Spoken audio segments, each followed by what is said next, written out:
Assalamualaikum warahmatullahi wabarakatuh. Perkenalkan, nama saya Nala Hikmatul Ulia. Nomor induk mahasiswa saya 2410430051. Saya dari Prodi Pendidikan Sejarah dan Sosiologi. Di sini saya akan menjelaskan tentang revolusi perdagangan dan merkantilisme di Eropa. Jadi teman-teman, sebelum adanya revolusi perdagangan di dunia itu masih bersifat tradisional.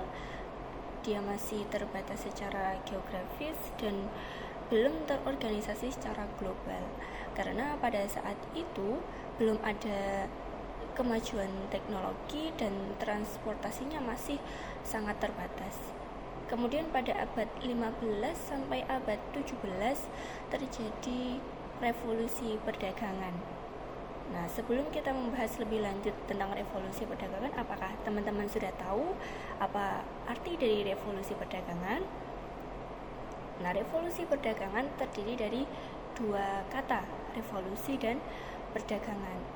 Arti dari kata revolusi menurut Kamus Besar Bahasa Indonesia adalah perubahan yang cukup mendasar dalam suatu bidang yang dilakukan dalam waktu relatif singkat. Sedangkan perdagangan yaitu kegiatan membeli dan menjual barang dengan maksud memperoleh keuntungan. Nah, dari dua definisi di atas bisa diambil kesimpulan bahwa arti revolusi perdagangan adalah periode perubahan besar dalam sistem dan aktivitas perdagangan internasional yang ditandai oleh meningkatnya pertukaran barang, modal, dan ide antar negara secara cepat dan terorganisasi.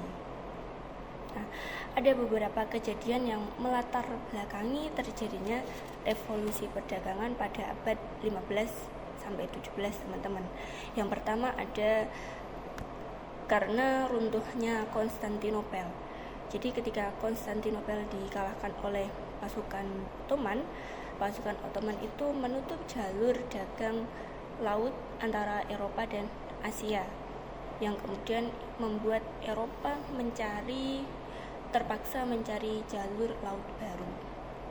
Kemudian yang kedua, penemuan jalur laut baru oleh negara Portugis dan Spanyol.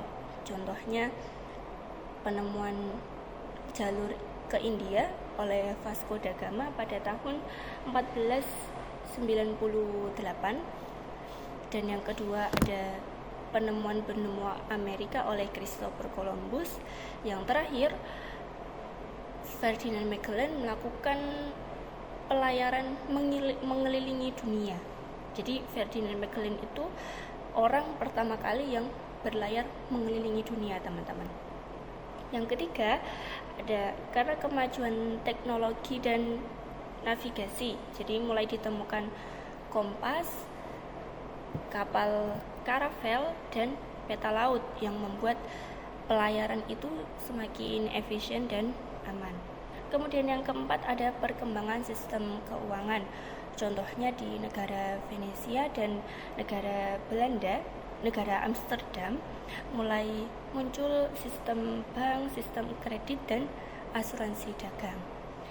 Yang terakhir karena peningkatan peminat barang-barang Asia, contohnya seperti rempah-rempah, emas, dan lain-lain. Dan itu yang membuat negara Eropa mencari sumber daya alam lebih banyak di negara-negara berkembang. Nah, tentunya revolusi perdagangan ini teman-teman menimbulkan dampak positif dan dampak negatif. Contoh dampak positifnya adalah yang pertama ada terjadinya perdagangan secara global. Jadi perdagangan itu sudah meluas, tidak di wilayah-wilayah tertentu saja, dan negara Eropa bisa mengakses perdagangan di negara Asia. Yang kedua, kemajuan teknologi dan pelayaran. Seperti tadi, mulai ditemukan kompas, kapal karavel, dan peta laut. Yang ketiga, tumbuhnya kota-kota dagang dan pelabuhan besar. Contohnya di negara Amsterdam, London, serta Lisabon, dia menjadi pusat perdagangan dunia. Di Malaka serta Batavia terdapat pelabuhan besar. Yang keempat atau yang terakhir, lahirnya sistem ekonomi modern yang kemudian itu melatar belakangi munculnya merkantilisme dan dasar perkembangan kapitalisme modern. Kemudian dampak negatifnya ada yang pertama kolonialisme dan imperialisme. Jadi negara-negara Eropa menjajah negara-negara berkembang untuk mendapatkan sumber daya alam dan tentunya supaya mendapatkan keuntungan yang lebih.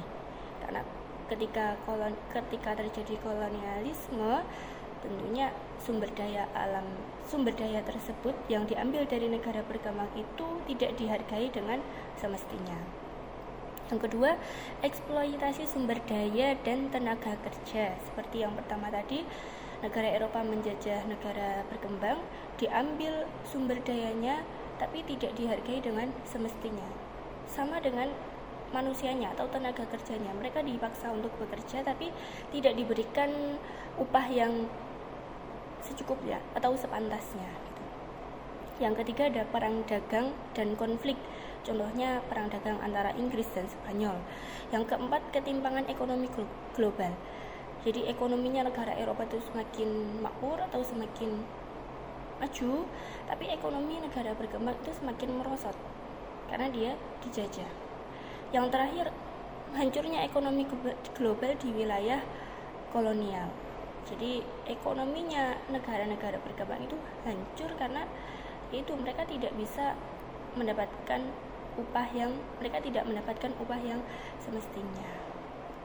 Nah, setelah terjadi revolusi perdagangan teman-teman, mulai muncul paham merkantilisme di Eropa. Nah, apakah teman-teman tahu apa itu merkantilisme? Merkantilisme itu paham yang muncul di Eropa yang menekankan bahwa kekayaan negara diukur dari jumlah emas dan perak yang dimiliki, serta ekspor harus lebih besar daripada impor. Paham inilah yang muncul di negara Eropa. Tokoh-tokoh yang melatar belakangi munculnya merkantilisme ini ada Jean Baptiste, Thomas More, Antonio Serra, serta Philip Willem. Dan di negara apa sih paham merkantilisme ini diterapkan? Contohnya ada di negara Spanyol dan Portugal.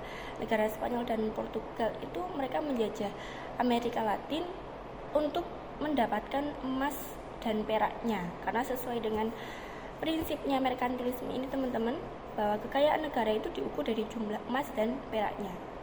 Maka dari itu Spanyol dan Portugal menjajah Amerika Latin dengan tujuan mengambil emas dan peraknya. Kemudian ada negara Prancis, Inggris, serta yang terakhir Belanda. Belanda itu dengan mendirikan VOC di Asia Tenggara, yang pada abad 17 VOC ini menjadi kekuatan dagang global. Ya, VOC ini berarti bertempat di Indonesia. Pada abad ke-18 paham merkantilisme ini banyak yang mulai merasa tidak relevan dengannya karena dianggap terlalu mengekang perdagangan bebas. Adam Smith mengkritik dalam bukunya The Wealth of Nations dengan mengenalkan konsep liberalisme ekonomi yang menekankan pada kebebasan pasar dan persaingan bebas.